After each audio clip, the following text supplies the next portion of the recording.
One of the most frequent questions I get asked is how to mix patterns. So I thought I would do a little tutorial of how I go about pulling a scheme together with multiple patterns.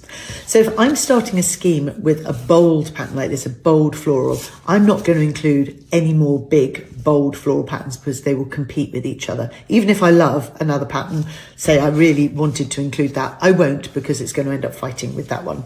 So what I'm looking for next is a smaller pattern, something that's got more background than it has pattern, if you know what I mean.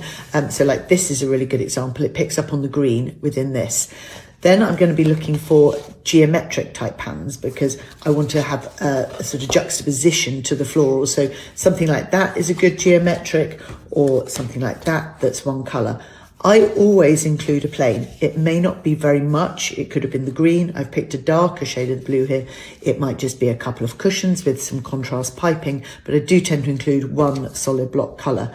I also look for things that have a bit of texture. So I might not use that one, and I might go for something like this, which is picking up the blue, but has got a bit of texture to it as well. This has also got a little bit of texture because this has got like a little ribbon that goes across the middle.